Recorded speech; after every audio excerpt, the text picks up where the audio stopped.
Hello, John Bloodworth here with card layout number 23. And this time I'm going to be making this card, which has a very simple gridded background. I've also included a few extras just to help decorate the card. I'm going to be using, that one's missing.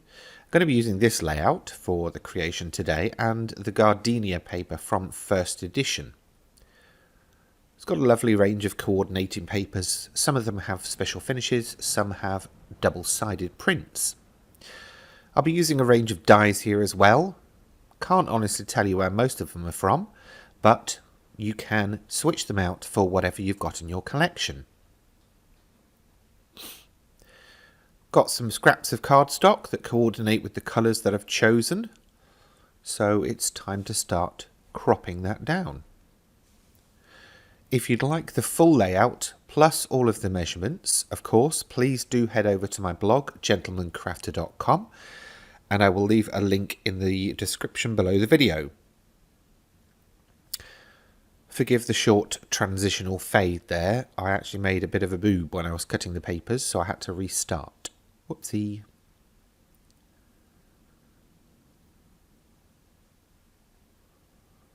Quite like this print. It's autumnal, but also it's very masculine, without being plain and boring. Some of you have been asking for more masculine cards, so hopefully this one will work.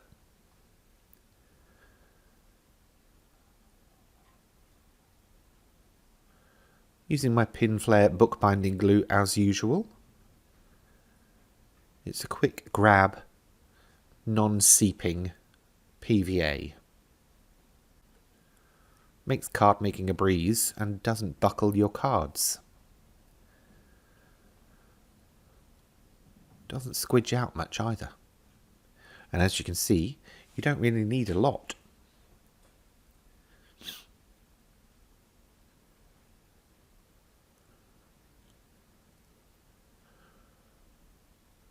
Okay, so that's all the panels on that were on the layout. I did add the background paper, however this was originally designed not to have a background paper. You can use it with or without, whatever you would prefer. Okay, time to sort out what I'm going to be die cutting. So I'm just putting all the dies with the relevant papers. And for all the paper hoarders out there, you can see, use up your scraps when you're doing this. Now some of them I do stick in place, some of them I don't, and the reason being is some of them I just need to stay where they're put. For example, this bow, I wanted it to pick up a specific area of that gingham check, so I was sticking it in place before I put it through the die cutting machine.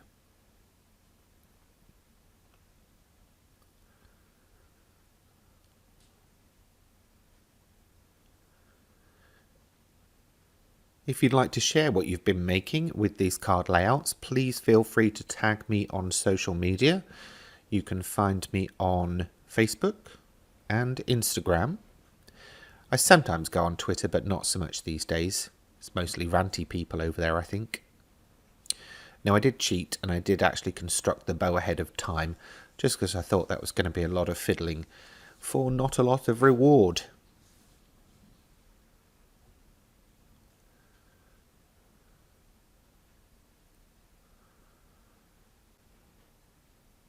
Oops, okay, the tape didn't stick on that one. A little bit extra and off it goes through. I wanted to cut 2 of those leaves, so I will be running that through again shortly. And I did also pre-cut some tags here from the similar cardstock, and I'll put them together in a second. I was going to use this spirally thing, but as you'll see with the finished card, or as you may have already seen, I didn't end up using it.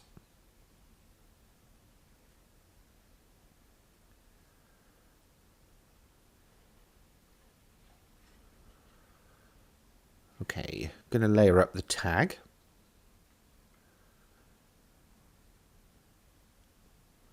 If you've got any questions about any of these layouts or what I'm doing in this particular one, remember you can always leave your questions or comments on the video on YouTube, or of course on my blog, whichever you would prefer.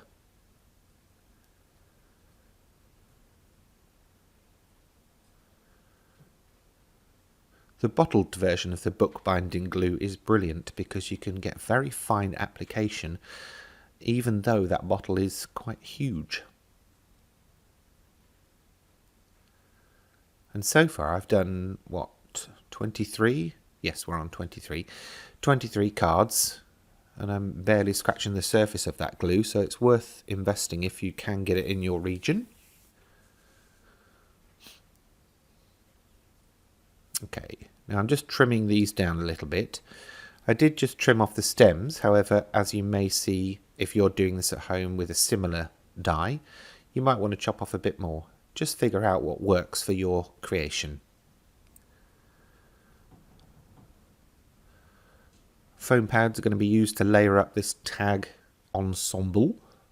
It's a very fancy posh word there.